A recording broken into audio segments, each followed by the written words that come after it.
नमाज पढ़ते वक्त दुनिया ने देखा, ताजुब है आप छुप गए देखने के लिए। मैं डॉक्टर जावेद, आपने नाम लिया, मैं हिंदुस्तान का एक प्राउड मुस्लिम हूँ और वो तोहफा है कॉन्स्टिट्यूशन ऑफ इंडिया, जिसके वजह से आज हम अपने आप को महसूस समझते हैं, महफूज समझते हैं। वो जलाते रहे हमारे आशियाने, हम बनाते रहेंगे मोहब्बत के तराने। Thank you very much sir.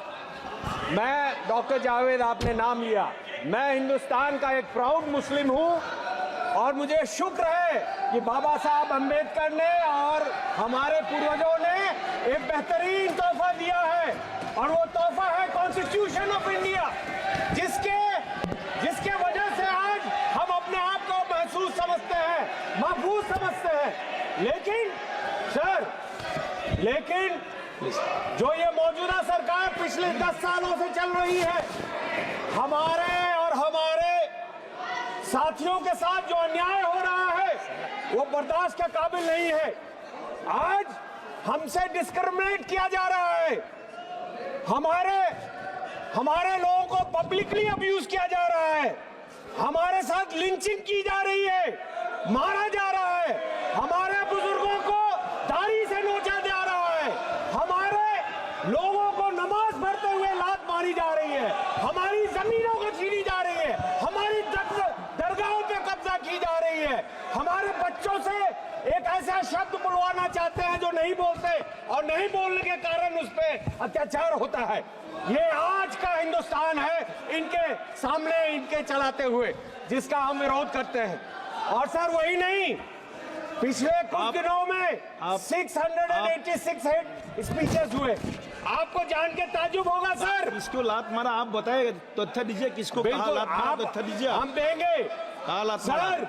नमाज पढ़ते वक्त दुनिया ने देखा, ताजुब है आप छुप गए देखने के लिए। सर 686 हेट क्राइम्स हुए हैं पिछले वारदात, लेकिन उनमें से हेट मॉन्गर्स के खिलाफ कुछ भी नहीं किया इस मौजूदा सरकार ने। और किसके खिलाफ कर रहे हैं कार्रवाई? उनके खिलाफ जो विसल ब्लोअर हैं, उनके खिलाफ जो न्यूज देते हैं, सोशल मीडिया कहता है। मीडिया तो बिका हुआ, हम सब जानते हैं, इन्हीं के कंट्रोल में है। लेकिन और वही नहीं, हमारे ट्राइबल्स के खिलाफ उनकी जमीनें, उनकी फॉरेस्ट छीनी जा रही हैं। 10,000 से ज्यादा केसेस दिए गए हैं उनके। सर हमारे 2011 के सेंसस 2011 के सेंसस के हिसाब से 12.2% मुसलमानों की आबादी है। और आपको जान के ताजुब होगा कि 54 मिनिस्ट्रीज में 11,131 ऑफिसर्स में मुसलमान सिर्फ 171 है, जिसका परसेंट 1.6 है। यहाँ हमको जो हमारे हिसाब से मिलना चाहिए वो नहीं मिलता।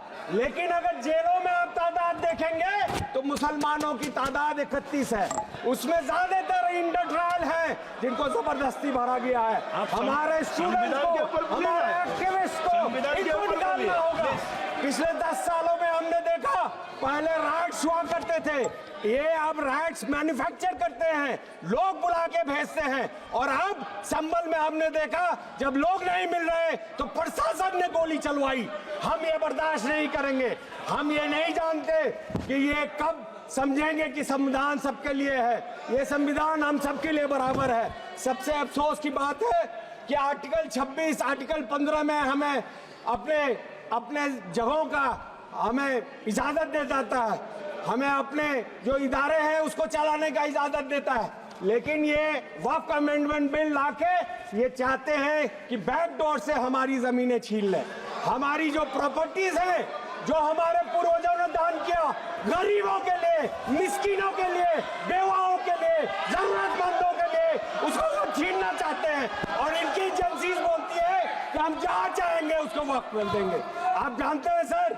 और मीटिंग अभी जेपीसी चल रहा है, आपको जान के ताजुब होगा कि यहाँ पे नॉन स्टेक होल्डर्स को बुलाया जा रहा है। क्यों बुलाया जा रहा है उनको? क्या योगदान है उनका?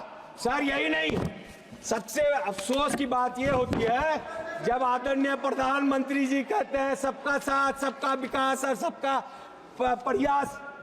किशनगंज सर सबसे डिप्राइव्ड एरिया है हिंदुस्तान का, हिंदुस्तान की जीडीपी $2600 है और 5% लोगों का अगर इनकम हटा देंगे तो हमारी जीडीपी है 1100 per capita, sorry $1100, which is lower than the sub Saharan desert countries.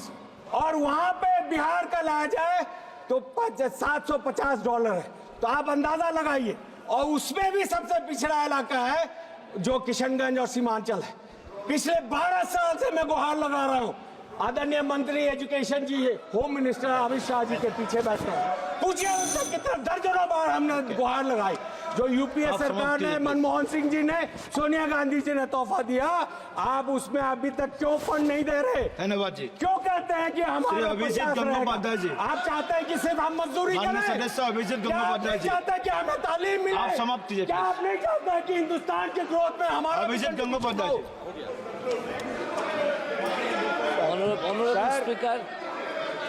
Honorable Speaker, आखिर में I have decided- आखिर में एक लाइन बोल के आपसे I have decided to talk in my mother tongue. बोलना चाहता हूँ। that is अरे Bengali. माइक दो यार, माइक नहीं है सर।